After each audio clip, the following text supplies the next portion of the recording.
In today's video, we are going to learn about various topics which are related to entity relationship diagram in DBMS. So the topics we are going to cover in this video are as follows. Entity relationship notations, mapping cardinality, super key candidate key, primary key foreign, composite and multivalued attributes, weak entity, ER diagram with aggregation, and generalization and specialization.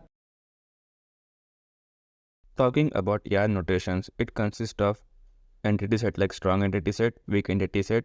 It also consists of attributes like simple attribute, composite attribute, single value attribute, multi-valued attribute, derived attribute, and null attribute.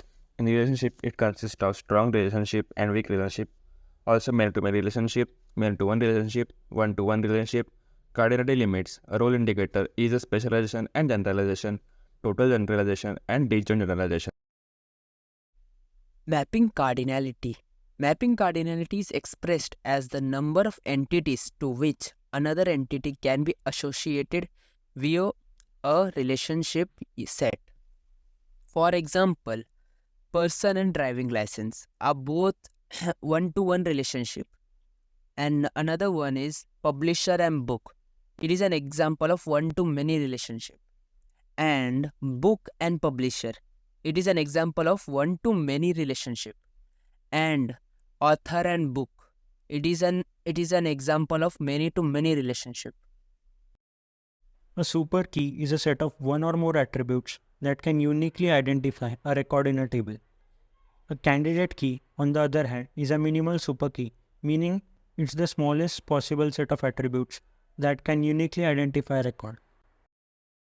In this table, roll number is a candidate key because it uniquely identifies students.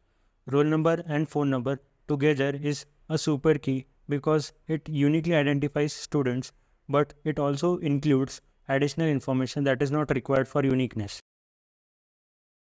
So I will be explaining primary and foreign key. By the word primary key, you might be thinking what it is. Compare the word primary key with an example of lock and key. As every lock has its own specific key, the elements in the table will have its own primary key through which you can differentiate the element or the candidate with its primary key. The word foreign key is an key which has been imported from another table. As there needs to be a relation between two different tables in the database, the foreign key enables the relation between the tables. Attribute is an attribute that can be divided into smaller or more meaningful subparts with their own attributes. Here is an example of composite attributes such as an address attribute that can be divided into street, city, state, and postal code. Multi-valued attributes are attributes that can hold multiple values for a single entity within an entity relationship diagram. Here are some examples of multi-valued attributes. A student attribute in which we can store multiple data of a student. What is weak entity?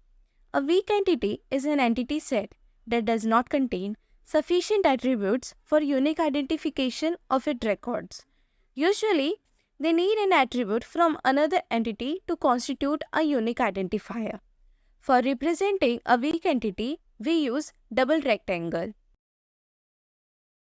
In an ER diagram, aggregation is typically represented using a diamond shape on the whole side of the relationship and a line connecting to it to the part side.